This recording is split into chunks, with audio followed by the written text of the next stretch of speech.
Welcome to Family History Mysteries, a podcast that tells the stories uncovered through family history research, the unexpected stories of everyday people. I am an avid family historian who has been compiling my family tree for over 15 years, with nearly 20,000 people recorded in my trees. And please put a review on my podcast. That will certainly help in getting the word out there and creating more listenership.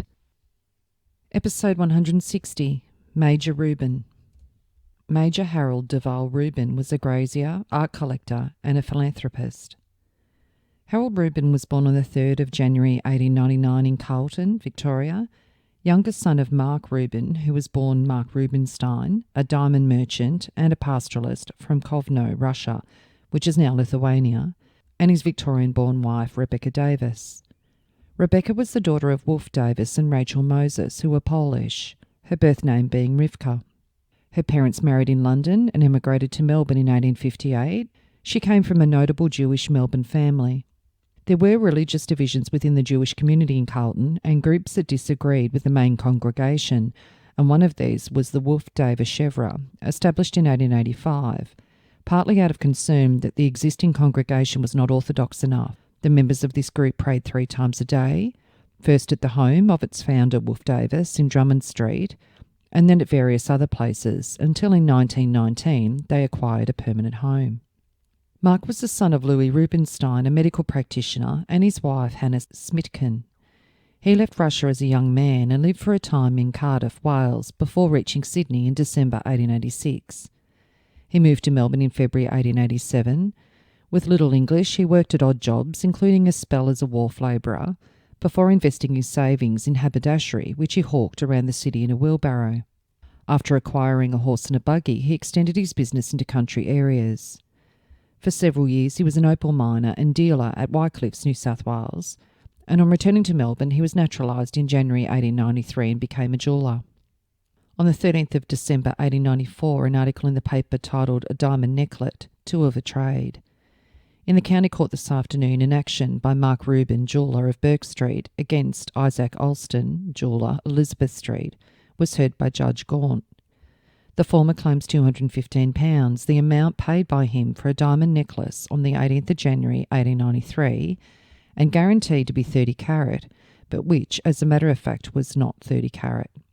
There is an alternative claim for £67 for breach of warranty.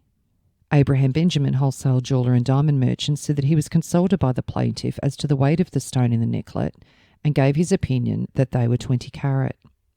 My latest information from London shows that the price of diamonds is rising. There is no diamond market in Melbourne. Owing to the bursting of the boom, local people are selling their jewels cheaply, but good stones alone will fetch nearly as much here as in London.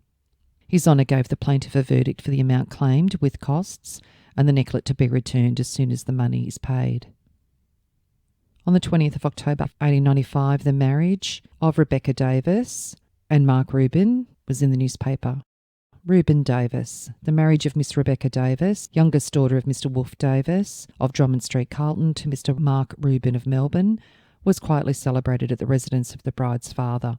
The honeymoon tour will include Portland, Sydney and the Blue Mountains, and later on Mr. and Mrs. Rubin will proceed to Europe. Mr. W. Davis, father of the bride, gave a cheque for £1,000. The bridegroom gave to the bride 2 diamond stars, a diamond crescent, a marquise and a hoop ring. After having 2 sons, the young family moved to Broome, Western Australia in 1899, where Mark had a successful pearling fleet and business. In 1904, Mark Rubin went to London by the Sharon. In 1908, the family moved to London, England, although Mark continued to spend most of his time moving between the 2 countries.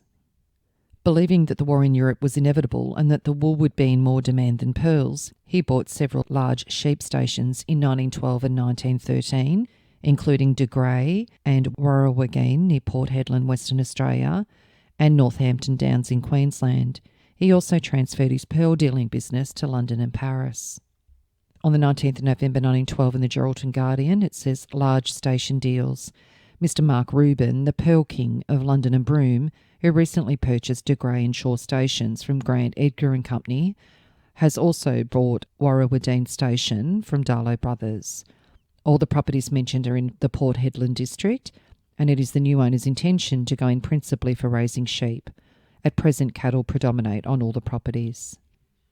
Mark Rubin's safe attacked half a tonne of implements in London on January the 21st. A remarkable case of failure of scientific burglary occurred at Holborn. Rubin, pearl merchant, alleged to own pearl fisheries in Australia, had in his safe pearls worth £80,000 and left the place from Saturday until Monday. A gang of burglars equipped with the latest scientific appliances spent the weekend in trying to break open the safe but were disturbed before accomplishing their object and decamped in such a hurry that they left behind £60 worth of safe-breaking appliances, including 20 cylinders charged with oxygen and acetylene.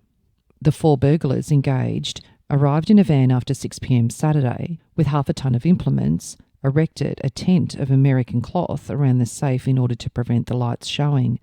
They worked with blowpipes for 12 hours but only made one hole 4 inches by 2 inches, this within 3 inches of a tray containing £3,000. They were disturbed and hastily decamped, leaving behind pepper, brought to blind anyone intruding on them. They also left 4 pairs of silent boots and Indian rubber gloves. They brought acid drops to be used when their mouths were parched by the blowpipes. On the 9th of May 1914 in the Pilbara, it says De Grey, Mr. Mark Rubin, owner of the De Grey station, has purchased Sparkle, the Perth winner, and forwarded him to the station. And on the 15th of April 1916, De Grey River Pastoral Company. The sale is announced of Mule, one of the best-known stations on the De Grey, of which Mr. Angus Campbell was part owner and manager. The purchaser was Mr. Mark Rubin, or the company he represents, and the price £30,000. The De Grey Pastoral Company now holds something over 2 million acres in the district. And it also said that Mark Rubin offered £32,000 for the Muskven station, but the overtures were refused. On the 18th of November 1919, a cable announces the death in London of Mark Rubin, the well-known buyer of pearls and pearl shell. The deceased was also chief shareholder in the De Grey Pastoral Company. And his will was announced on the 27th of April 1920. Mark Rubin, late of Holborn Viaduct, London, to Rebecca Rubin and Bernard Rubin, leave being reserved to Harold De Vahl Rubin, John Lyle Stewart and William Stone to prove. And on the 6th of August 1920, Mr. Mark Rubin, the remains of the late Mr. Mark Rubin, a former resident of Melbourne who died in Fontainebleau, France on the 8th of November 1919, were interred last Sunday in the Melbourne General Cemetery. Reverend Jacob Lenzer gave an impressive and sympathetic address at the graveside. There was a large attendance of mourners. The deceased gentleman during his long residence in Melbourne was an active member of the East Melbourne Hebrew congregation in Albert Street and bequeathed it a sum of £500. He also built at a cost of £500 the sukkah in the grounds of the synagogue. His bequests also included £200 to the Melbourne Jewish Philanthropic Society and £200 to the Melbourne Jewish Aid Society. Mr. Rubin, a self-made man and of benevolent disposition, married a daughter of the late Mr. Wolfe Davis of Carlton. And on the 28th of October 1921, an orthodox will. The following will, proved in London, is of great interest to Australian jury. Mr. Mark Rubin, of Fontainebleau, France, and of Rue Lafayette, Paris, pearl dealer, died on the 6th of November 1919, domiciled in Australia, and left estate in the United Kingdom of the gross value of £53,946. The probate in regards to his English estate has been granted to his widow and his son, Mr. Harold De Vahl Rubin, both of 12 Place, Victor Hugo, Paris. The benefits under his will are subject to the following stipulation. If either during his lifetime or after his decease any beneficiary under his will, whether born or unborn at the date thereof, who shall be born a Jew or Jewess, shall marry a person not a Jew or Jewess, although converted to Judaism and professing the Jewish religion, or shall forsake the Jewish religion and adopt any other religion, from the date of such occurrence will absolutely forfeit and lose all interest under his will. He stated that it was his earnest request and desire that his wife and son should, as soon as circumstances permit, reside and continue to reside in Australia. And it says that if his son should marry without undue waiting, each might make his permanent home in Australia, and be in a position to take an active interest in Jewish communal affairs. He directed that his remains be buried at the Jewish cemetery in Melbourne, as his wife had expressed a desire to be buried there.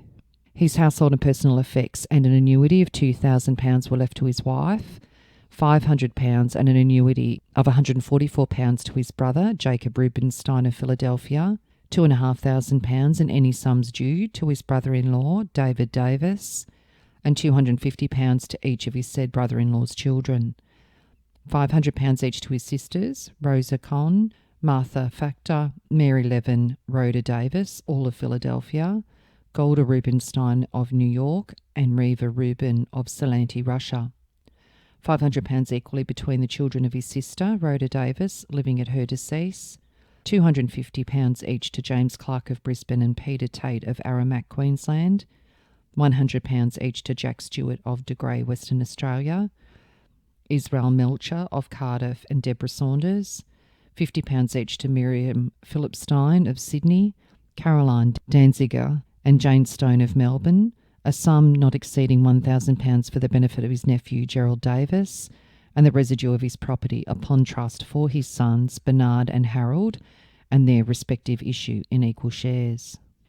In the Daily News in Perth on the 4th of May 1927, it talks about the late Mark Rubin as a pioneer pearl buyer that made his fortune in Broome. Mark Rubin may rightly be claimed as the pioneer of the pearl buying business in Broome, and it was his son Harold whose name figured in the cables recently as being a prospective candidate for Parliament. It will be remembered that in the Old Bailey, London, on the 2nd of May, Israel Melcher, 54 years of age, pled guilty to a charge of attempting to blackmail Harold Rubin, a wealthy pearl dealer, and was sentenced to 9 months' imprisonment. The evidence showed that Rubin's father acquired a fortune in the Western Australian pearl trade and sent Melcher to Shark Bay to buy pearls. Melcher said he lived for 7 years and his health broke down. The prosecution alleged that Melcher threatened to disclose that Rubin was paying secret commissions and thus to ruin Rubin's political career. It was between 30 and 35 years ago that Mark Rubin first came to Broome, Captain Gregory continued. He did a good business in pearls and acquired a fortune, the business being carried on until Mark Rubin's death. Naturally, he added to his wealth by later transactions. Neither of his sons has ever been in Broome on business as far as I know, nor have they ever had anything to do with the pearl buying business of their father in Broome. Rubin Sr. had other interests in Australia besides the pearl buying business. He bought largely into De Grey Station. I believe the sons are still interested in this place and also in a Queensland property. I don't think Melcher was ever in Broome. Mark Rubin's 2 boys, together with their mother, came out to Western Australia some years ago and travelled around. One boy, I believe, flew by plane to the De Grey Station but did not go to Broome.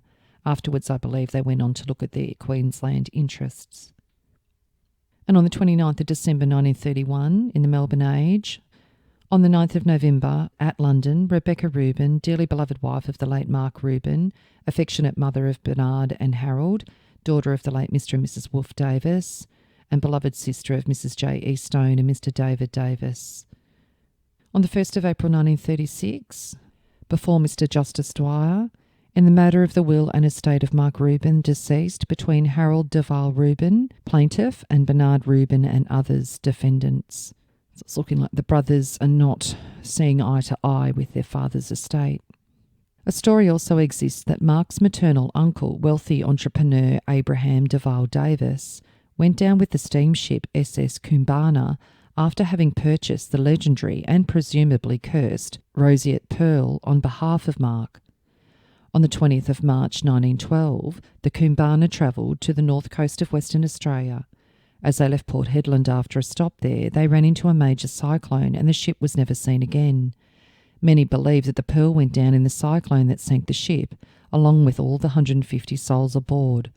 The wreckage has never been located in spite of thorough searches. It is not even known exactly where the ship went down, as they presume she tried to escape the storm and probably went off course. A legend subsequently grew, blaming the loss of the Kumbana on a supposedly cursed pearl that a passenger on board the lost ship was carrying. The roseate pearl was a particularly large and beautiful specimen. It had been found by a white pearler, but stolen from him by another pearl diver. The pearl was stolen from him by 2 Chinese underworld figures who were later hanged for an unrelated murder. The pearl was then purchased by a man who died of a heart attack, while the next owner committed suicide after the pearl was stolen from him. In 1905, a man who traded in stolen pearls was murdered at Broome when negotiating to purchase the roseate pearl, and over the next few years, violence and death stalked anyone associated with the pearl.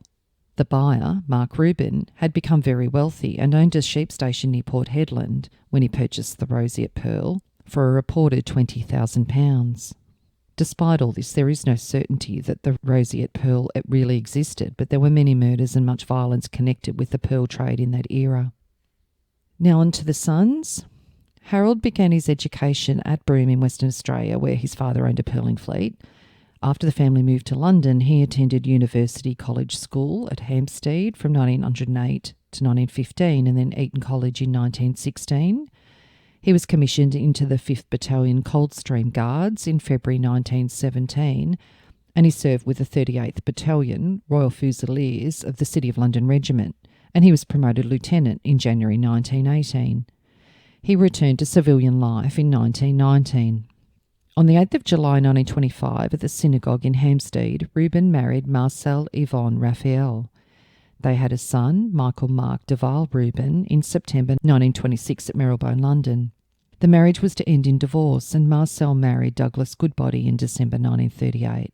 He was left a fortune by his father, and Harold set up as a pearl merchant in London in the mid-1920s, and during the 1930s he expanded the family's pastoral holdings in Queensland and Western Australia and began to collect paintings. At the registry office at Westminster, he married 20-year-old Layla Hyde on the 17th of October 1940, when he was 41. Layla was British. They ended up divorcing and she married Vincent Corder in London in September 1949. Harold was again commissioned in the British Army in October 1941. He was demobilised in 1945 with the honorary rank of Major, and he worked as an art dealer in London. He then married 25-year-old Elizabeth Wilkie Cameron on the 11th of July 1945 when he was 46, and they had a son together, David De Vahl Rubin. He then married for a fourth time to 24-year-old Maurice Spain on the 30th of December 1948 when he was 49. They had a son, John, on the 2nd of April 1950 in London, but he lived only 2 days. Major Rubin returned to Australia in 1950 to run his extensive grazing interests, which included Queensland pastoral estates and the property on the De Grey River in Western Australia. On the 28th of March 1951 in the Daily News in Perth, it is announced that Major Harold Rubin has invested £400,000 in Australian property. When it was announced that Major Harold Rubin had invested £400,000 in Australian property, few people connected the announcement with the famed Mark Rubin, who made a fortune pearling and pearl buying in Broome. Mark Rubin invested the proceeds of some of his pearls in the De Grey and Warrawageen pastoral stations in the northwest and other holdings.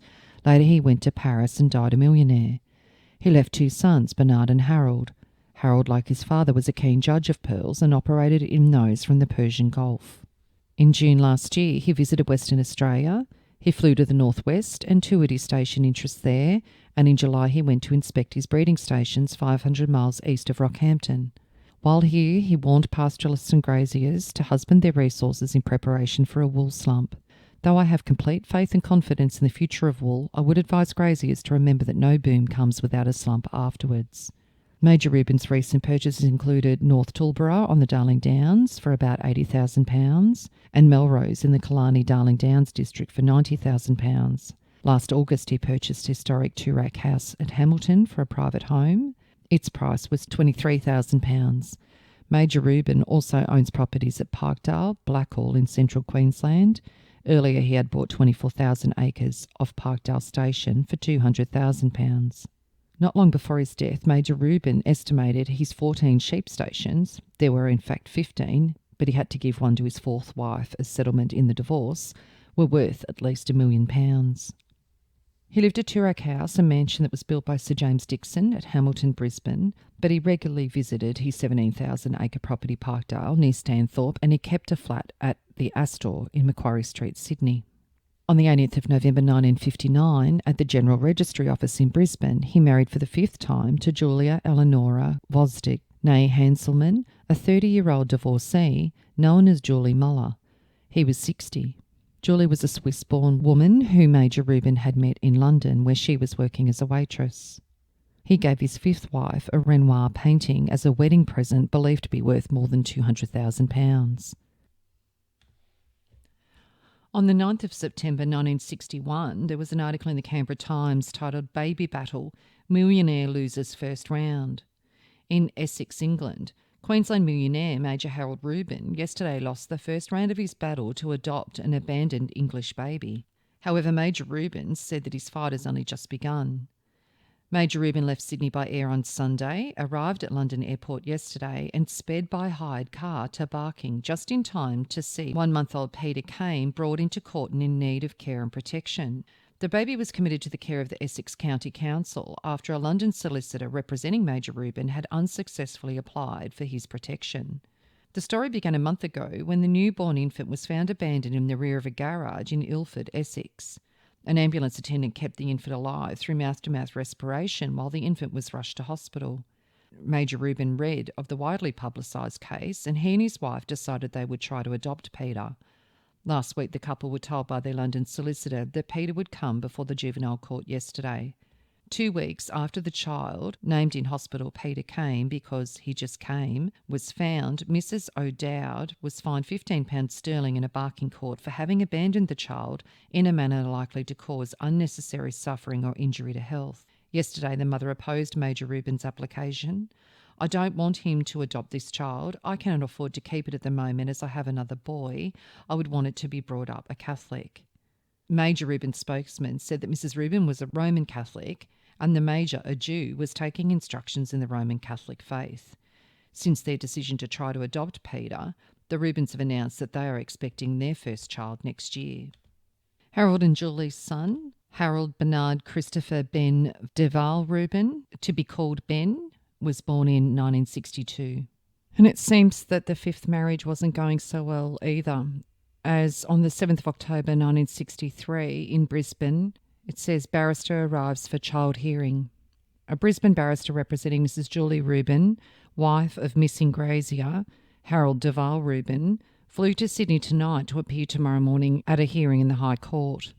The barrister said before he left he could not divulge what he would seek from the High Court before the matter was dealt with.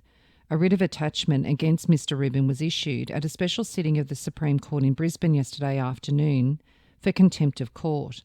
The writ was based on allegations that he disobeyed a Supreme Court order from the 20th of September and September the 23rd, granting Mrs Rubin custody of the child and Mr Rubin limited access to the child. Mrs Rubin began legal action on Friday afternoon when her husband failed to return their 17-month-old child after having had access to him for the 2 hours stipulated by a court order. Mr Rubin and the boy were traced to Murwillumbah Hotel at 8:30 on Friday night. They are believed to have travelled to Murwillumbah in a Brisbane taxi and to have arrived in Sydney this morning. A follow-up article on the 8th of October 1963 had Harold saying, "The whole thing is a misunderstanding. I did not know I was held in contempt. I'm going back to Brisbane to get an explanation of how I came to be in contempt. I came down to Canberra for a pleasant weekend." Mr Rubin said that his son was with a trusted member of the family in Sydney on Sunday. A legal expert said in Sydney last night that the High Court order meant Mr Rubin could be arrested anywhere in Australia by a sheriff of the Supreme Court or a marshal of the High Court, and he would be brought before the Queensland Supreme Court for an alleged contempt of court. In 1959, Rubin facilitated the Queensland Art Gallery's acquisition of 7 important European paintings from his private collection, comprising works by Picasso, Degas, Renoir, Toulouse-Lautrec and Fleming, which were valued in total at £126,500. The most significant was Picasso's La Belle Hollandaise, which was painted in 1905. Rubin recognised what he called its exquisite tenderness. The painting is frequently requested for inclusion in major international exhibitions of Picasso's art. After undergoing a major operation in 1956 at St Vincent's Hospital, Sydney, Rubin became a benefactor of the hospital. In 1958, he financed St Vincent's purchase of Babworth House, Sir Samuel Horden's home at Darling Point, which my next episode will be based on, the Horden family, and provided the money needed to equip it as an aftercare annex, which was opened in August 1961. Overall, he gave an estimated £500,000 to hospitals and medical research. Rubin was a man of eccentric habits, but he initiated many of the bizarre stories about himself, making it difficult to distinguish fact from fiction. In the late 1950s, he founded a Queensland chapter of the International Goldfish Club, membership that was restricted to those who were prepared to swallow a live goldfish, to raise money for the Miss Australia quest. His city residences were filled with paintings, stacked face to face, as well as with live and stuffed exotic and domestic birds: parrots, lorikeets, budgies, canaries, finches and sparrows. He bought entire exhibitions of work by young painters. Robert Hughes, who became an art critic, benefited from his largesse. In 1962, Rubin converted to Catholicism. Pikedale Homestead was burnt down in 1963, but his main residence was Toorak House, a Gothic-influenced mansion that was built in 1865. He owned 14 grazing properties that stretched from Queensland to Western Australia, and it's also reported that he gave away over £500,000, that is about $14.5 million in today's rate, to charities over the years.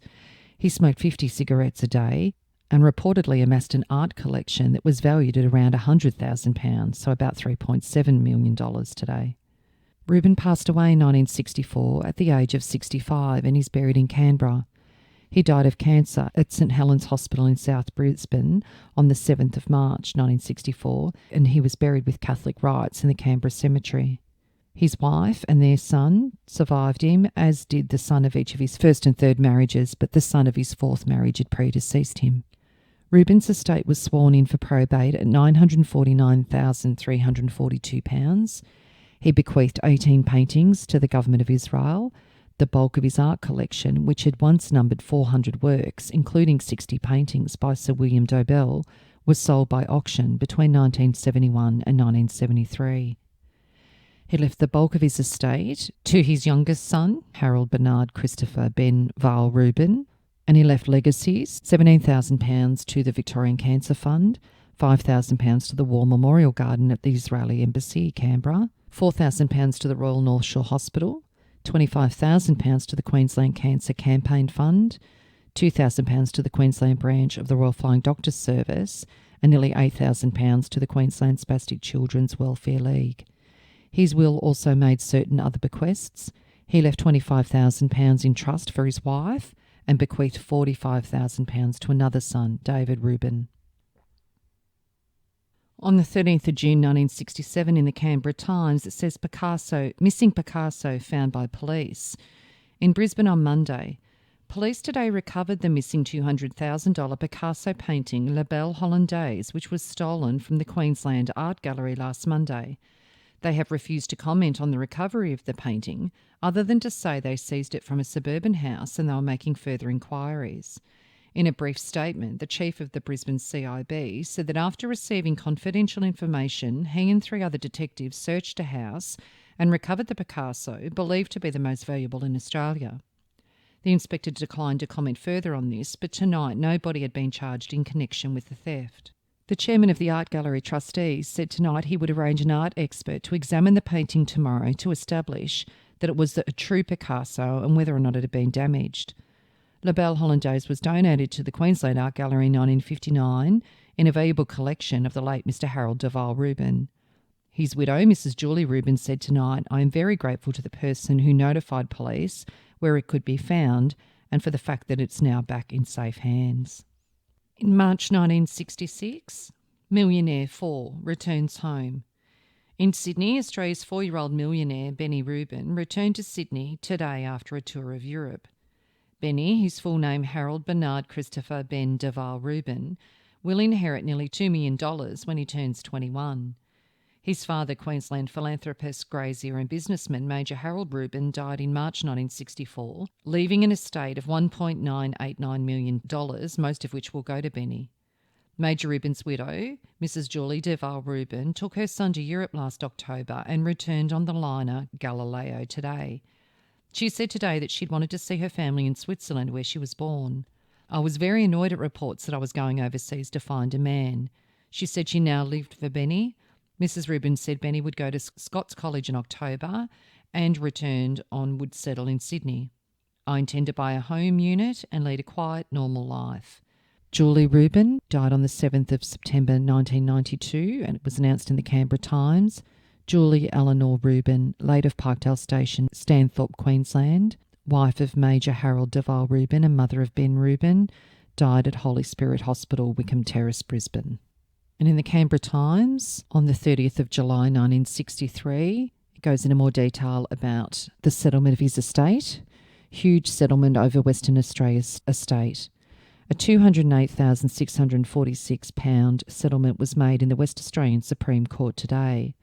The settlement followed a long case in which a man sued his father over the management of a £418,000 estate. Today, the court was told that Queensland pastoralist Harold De Vahl Rubin had agreed to pay £208,646 back into the estate of the late Mark Rubin. He had renounced his life income from the estate, which would be paid back into the estate's trust. On his death, the money would be redistributed amongst his three sons, Michael Mark De Vahl Rubin of London, David De Vahl Rubin of Seal Chart, Kent, and Harold Bernard Christopher Ben De Vahl Rubin of London. The Chief Justice approved the settlement, which was agreed by all parties. Michael Rubin brought the action against his father and his stepbrother David before the birth of the third stepbrother Ben, claiming that his father was unfit to act further in the trusts of the will of Mark Rubin. Michael Rubin alleged that his father had not furnished accounts or information to him relating to the estate since June 1956. And Terry Ingram, a journalist from the Financial Review, wrote on the 18th of February 1993, "The erratic collecting habits of the eccentric Queensland grazier, Major Harold De Vahl Rubin, have come back to haunt the art market. A painting by Van Gogh was offered for sale anonymously for 10 million Australian dollars through the advertising columns of a London newspaper a week ago. It matches a work sold at a Sydney auction as a fake for $70 in 1974. Its background also suggests it's the same painting, but the vendor has declined to discuss it. The advertiser of the Van Gogh painting has told a London Inquirer the work was bought from the estate of Major Harold De Vahl Rubin. The work, which was sold in 1974, was catalogued as coming from Major Rubin's estate. It was catalogued as Vincent Still Life Oil on Wool Panel. The work was bought at auction by Murray Bowyer, a Sydney artist and saleroom fossicker. The article also states that Harold bought paintings in block lots, including a complete exhibition of the work of Robert Hughes, but never paid for it. There were many suspect works in his estate. The estate was locked up in a dispute and his art collection was not disposed of until the early 70s. The majority of Harold's art collection, which had numbered 400 works, included 60 paintings by Sir William Dobell and was sold by auction between 1971 and 1973. Art critic Mark Holsworth writes that the eccentric multimillionaire grazier, Major Harold De Vahl Rubin, had purchased La Belle Hollandaise for £6,000 in 1940. In 1959, Harold wanted to know its current value, so he put it up for auction and bought it again, setting a record for the highest price paid for a living artist. Satisfied that he knew the value, he donated his entire European art collection to the Queensland Art Gallery, and this included a Renoir, Toulouse-Lautrec, Valmic, and 3 works by Picasso, including La Belle Hollandaise. In an interview, Harold said, "I can't live without pictures around me." And a little on his brother Bernard. Bernard was born at Carlton on the 6th of December 1896. His early education was at Broome, and then he completed his studies at University College School in Hampstead, London, from 1911 to 1914. From February 1916, he served in the Royal Garrison Artillery Special Reserve, and in June 1917 was commissioned. He was so severely wounded in France that it was 3 years before he could walk again. Upon his father's death, Bernard became the owner of Northampton Downs Station and properties in the Northern Territory, which he visited in 1921 and 1932. After shooting big game in Africa and India, he developed a keen interest in motor racing. A close friendship with Wolf Bernardo, the managing director of Bentley Motors, led to Rubin becoming one of the Bentley boys, sporting young men of independent means whose colourful style of living became legendary. The two lived in adjoining townhouses in Grosvenor Square, London. Bernard proved to be a cool and first-rate driver. In his first contest, the 6-hour race at Brooklands in May 1928, he finished 6th, co-driving a Bentley.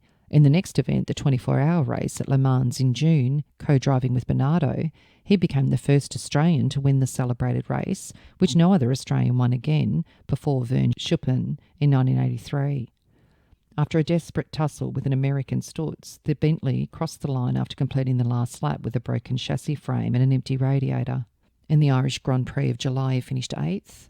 On the first lap of the Ulster Tourist Trophy in the next month, he overturned his Bentley. He stayed on the verges of motor racing for several more seasons and helped fund the racing of fellow Bentley boys Sir Henry Birkin. In 1933, they shared the wheel of an MGK3 in the Miglia race in Italy. Rubin's Monza Alfa Romeo was raced in 1933 by Birkin and other famous drivers, including George Easton and Whitney Straight. Birkin also drove Rubin's Maserati in the Tripoli Grand Prix in May 1933, during which he burnt his arm, contracted septicemia, and died 5 weeks later. In April 1934, Rubin flew to Australia in a Leopard Moth with KFH Waller to make ground preparations for the centenary air race from London to Melbourne in the October. Their return flight from Darwin of 8 days and 12 hours was not officially timed, but was 10 hours faster than Jim Mollison's record. Rubin entered his new de Havilland Comet for the race, but was unable to compete because of sickness. Waller and O. Cathcart Jones finished 4th in the Comet, and returning to England set a round-trip record. And an article, Traveller and Sportsman, Mr. Rubin, Australian born. Born in Melbourne in 1896, Mr. Rubin's the eldest son of the late Mark Rubin, a wealthy Australian pearl dealer. He was taken to England at the age of 6, educated at Rugby, and served with the Royal Field Artillery in France from 1914 to 1917 when he was seriously wounded. For 3 years he was unable to walk and drove a specially designed high-powered car. In 1921, Mr. Rubin returned to Australia, and again in 1932, and during those trips he visited station properties De Grey and Warrawageen in northwest Australia and Northampton Downs in Queensland. In 1929 he crashed at 92 miles per hour while competing for the Ulster Tourist Trophy, but he was uninjured. Mr. Rubin's not been in aviation very long. His interest, in fact, is quite recent. On the 29th of March 1935, in Paris, Bernard married Audrey Mary Simpson, who was 13 years younger than Bernard, and she was English. In the Melbourne Herald, there's an article that states about the marriage. Miss Audrey Simpson, daughter of Mr. C.R. Simpson of London, flew yesterday to Paris, where she'll marry Mr. Ben Rubin. The honeymoon will be spent at Casablanca, Morocco. He bought the old cloth hall at Cranbrook, Kent, where he died of pulmonary tuberculosis following surgery on the 27th of June 1936, and he was remembered in motor racing and flying circles as a tall, gentle and friendly sportsman. In 1945, his widow married Sir Philip Dunn, a sportsman and former Unionist Member of Parliament. And his death notice, on the 27th of June 1936, Bernard Rubin, beloved son of the late Mark Rubin and the late Rebecca Rubin, and beloved brother of Harold of De Grey and Warrawageen Station, Western Australia and Northampton Downs, Queensland. And Harold's children? His firstborn, Michael Mark De Vahl Rubin, was born in 1926 in London. In September 1961, he married Hilary Elizabeth Layard Edwards at Westminster in London when he was 35 and Hilary 31. Hilary had been born in China and had been married previously to Philip Campbell Holt in 1952, but her husband had died in 1958. Michael and Hilary lived in London, and David died in Perth, Western Australia in 2012 at the age of 86. They had one son. Harold's second child was David De Vahl Rubin. David was living in Kent, England in 1963, and David was the manager of the cattle stations in Australia. He lived in Canberra in 1977 and was a public servant. The third child was Harold Bernard Ben De Vahl Rubin, and in 1964 it says, he's 2 years old with bright eyes, chubby rosy cheeks and a smile that would melt the stoniest heart. He's also a little rich boy. His name is Harold Bernard Ben De Vahl Rubin. Ben became a millionaire when his father, Major Harold De Vahl Rubin, artist, grazier, connoisseur and philanthropist, died in Brisbane last month. We visited Ben in Sydney at the King's Cross apartment of his godmother, Mrs. N. Jacobs. His mother, Mrs. Julie Rubin, sent him there to stay for a week after Major Rubin died. He has not been told of his father's death or of his inheritance, but certainly a 2-year-old would not care about money. So in the end, he left a bulk of his estate to his youngest child.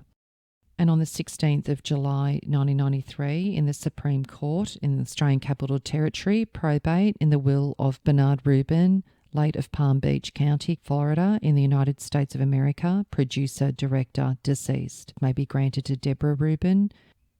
So I hope you enjoyed the interesting story on Major Rubin and his family. If you are interested in sharing your story on my podcast, Family History Mysteries, please go to my Facebook page and send me a message. If you would like some assistance in filling in the gaps in your family tree to see what mysteries you solve, please get in touch. And don't forget, you can have early access to episodes by subscribing, and you'll also gain access to bonus episodes.